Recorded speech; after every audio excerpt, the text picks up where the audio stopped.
All right, this is an Xplornet satellite internet dish I found on the curb, and I'm going to repurpose it for free-to-air or FTA satellite TV. The dish was a curb find, brought it home, mounted it on this pallet here, and aimed it at Galaxy 19.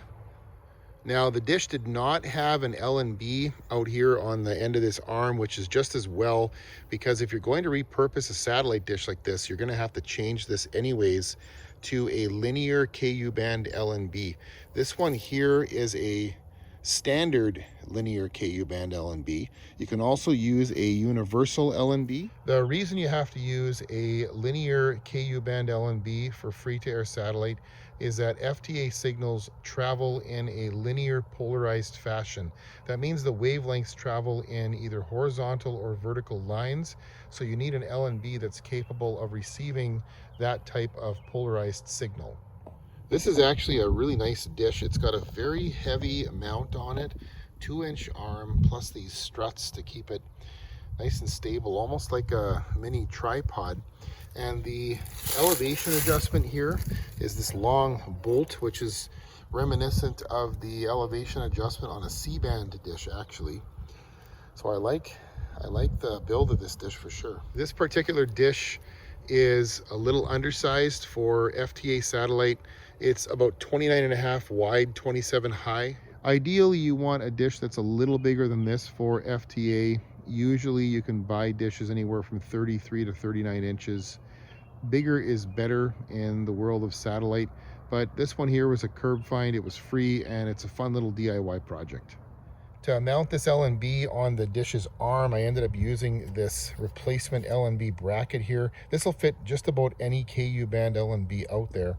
I ended up lucking out and using one of the original mounting holes for the original Xplornet LNB. Since that didn't come with the dish though, I didn't really have a reference point for setting the distance of the LNB back from the dish pan, so I ended up using my satellite signal meter to kind of fine tune that later. Now, if you don't have a bracket like this, you could certainly MacGyver something together using a piece of metal strapping, a metal bracket, or even some stiff metal wire. All you need is something to hold the LNB out at the end of this arm so you can aim it and bring your signal in. Let me be clear that it's not as simple as just bolting this thing to the end of this arm and running a scan for your satellite channels. The LNB has to be precisely aimed at the focal point on this dish reflector. That's the spot on the dish pan that has the most concentrated satellite signal. And you got to make that happen any way you can.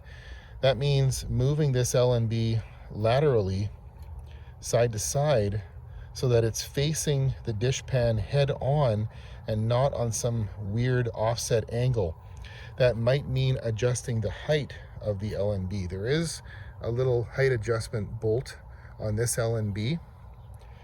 That also means possibly bending this bracket slightly so that the LNB is pitched at the right angle to meet that focal point head on. And of course, you also have to adjust the rotational angle or the skew of the LNB to match the satellite that you're trying to receive. So whether you're doing this with a replacement bracket like this or some homemade setup to mount your LNB, you've got to take all those things into consideration so that at the end of it all, that maximum concentrated signal is being reflected back into the LNB, and that's going to give you the best overall result. Since we're on the subject of LNBs, one of the most frequent questions I get from viewers is, can I reuse my Bell DirecTV or Dish Network satellite dish for free-to-air channels? Generally, the answer is no, because those dishes use a totally different kind of LNB. The LNB on those dishes receives circular satellite signals that travel in a corkscrew pattern. Not to mention, most of those dishes are way too small for free-to-air satellite. This is about as small as I would go for a free-to-air dish. Anything smaller is not going to collect enough signal. And as always, a satellite dish has to be aimed precisely at the satellite that you're trying to receive on the geostationary arc. Essentially, you're trying to align the dish with a satellite beam that's no bigger than the width of a pencil lead and is traveling 22,000 miles in from space. and that requires a degree of precision. There are 3 parameters you have to get right when aiming a satellite dish.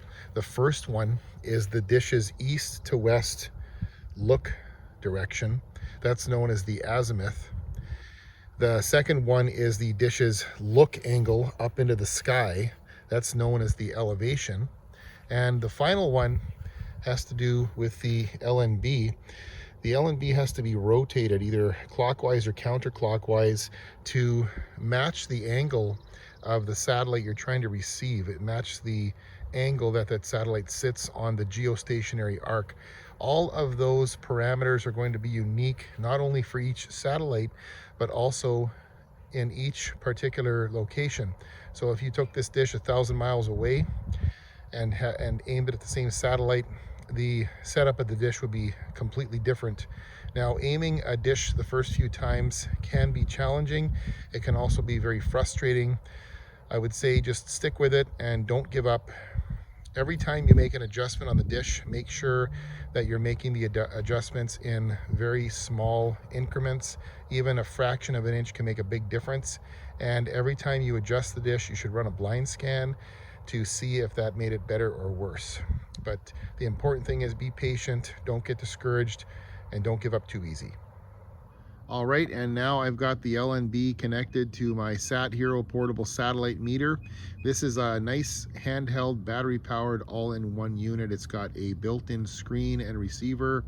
These are way handier to aim dishes with than lugging a TV and receiver out into the yard with a long extension cord.